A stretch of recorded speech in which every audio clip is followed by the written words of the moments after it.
22 साल पुराना गाना सुन लीना के उड़े होश, वो भी तेजस्विनी के मुंह से। जी हाँ दोस्तों, सीरियल गुम है किसी के प्यार के आने वाले एपिसोड में हमें देखने को मिलेगा कि तेजस्विनी अपने गाने के माध्यम से लोगों का दिल जीतकर पैसा कमाना चाहती है और अपने भाई वेदू की स्कूल की फीस भरना चाहती है, साथ ही अपनी आई की मदद करना चाहती है। ऐसे में उसने तय कर लिया कि वो गाना गाएगी और पैसा कमाएगी और अपनी भाई की पढ़ाई का खर्चा उठाएगी। लेकिन तेजस्विनी की सौतेली आई लक्ष्मी, जो कि तेजस्विनी पर काफ़ी ज़्यादा भड़कते हुए नजर आती है और गुस्सा करती है, चीख चीख कर चिल्लाती है, बोलती है कि इस घर में गाना बजाना बिल्कुल भी नहीं चलेगा। हमारे घर की तुम बेइज्जती करवाना चाहती हो, जो मैं इस घर में बिल्कुल भी नहीं होने दूंगी। और उसी दौरान तेजस्विनी अपनी सौतेली आई को बोलते हुए नजर आई कि हाँ बड़ी आई, मैं गाना गाकर ही अपना खर्चा चलाऊंगी, अपने भाई की पढ़ाई का खर्चा उठाऊंगी।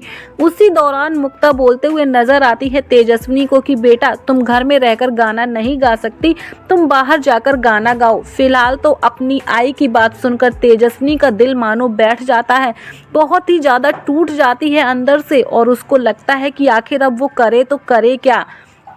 जहां पर तेजस्विनी अपनी आई को बोलती है कि मुझे अब इस घर में नहीं रहना, मेरा दम घुटता है, यहाँ पर मुझे बहुत घुटन होती है इस घर में। जिसके बाद तेजस्विनी हैरान और परेशान होकर मंदिर जाती है।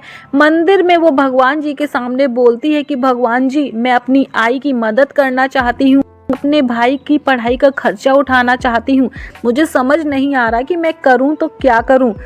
जी हाँ दोस्तों, सीरियल गुम है किसी के प्यार की कहानी में आया काफ़ी बड़ा ट्विस्ट। तेजस्विनी अपने बाबा के साथ बिताए हुए पलों को याद करती है और काफ़ी इमोशनल होती है। जहाँ पर तेजस्विनी अपने बाबा को बोलते हुए नजर आती है कि बाबा, अगर हमसे कोई गलती हुई थी तो हमें इतनी बड़ी सज़ा क्यों मिल रही है, हमें इतना सब कुछ क्यों सहना पड़ रहा है। तभी तेजस्विनी को अपने बाबा का गाना याद आता है जो कि वो अक्सर गुनगुनाया करते थे। ऐसे में लीना मंदिर में पूजा करने के लिए आती है और तेजस्विनी अपने बाबा का गुनगुनाया हुआ गाना गाती है। उस गाने की आवाज़ सुनकर लीना काफ़ी परेशान हो जाती है और उसको मोहित के साथ बिताए हुए पल याद आते हैं। लीना को याद आता है कि कैसे वो स्कूल में ये गाना गाया करती थी और मोहित उसकी तारीफ किया करता था। उस गाने की धुन का पीछा करते करते लीना तेजस्विनी के पास पहुंच जाती है, जहां पर वो देखती है कि तेजस्विनी ये गाना गा रही है और इस गाने को सुनकर लीना काफ़ी इमोशनल हो जाती है और आंखों में आंसू भर आते हैं। जैसे ही तेजस्विनी अपना गाना ख़त्म करती है, वैसे ही लीना पूछती है तेजस्विनी को कि बेटा तुम ये गाना गा रही थी, ये तुमने कहाँ से सीखा। तभी तेजस्विनी बोलते हुए नजर आती है कि ये गाना मेरे बाबा अक्सर गुनगुनाया करते थे। मेरे बाबा बोलते थे कि मेरे दोस्त को ये गाना बहुत पसंद था और जब भी मेरे बाबा को उनकी दोस्त की याद आया करती थी तो वो अक्सर ये गाना गुनगुनाया करते थे। तेजस्विनी की बात सुनकर लीना बहुत परेशान हो जाती है और हैरान हो जाती है। लीना को अपनी गलती का एहसास होता है। लीना सोचती है कि मोहित को मैं कितना गलत समझ रही थी, उसने अपनी दोस्ती का फर्ज बहुत अच्छे से निभाया, मैं ही नहीं समझ पाई मोहित को। और तेजस्विनी और उसकी आई बहुत सही हैं, मैं गलत सोच रही थी उनके बारे में, मैं जैसा सोच रही थी ऐसा बिल्कुल भी नहीं है।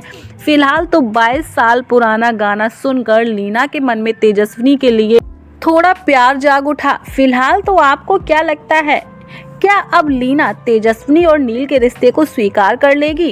क्योंकि लीना को अब इस चीज़ का एहसास हो गया है कि मोहित और उसके घर वाले गलत नहीं हैं, वो बिल्कुल सही हैं।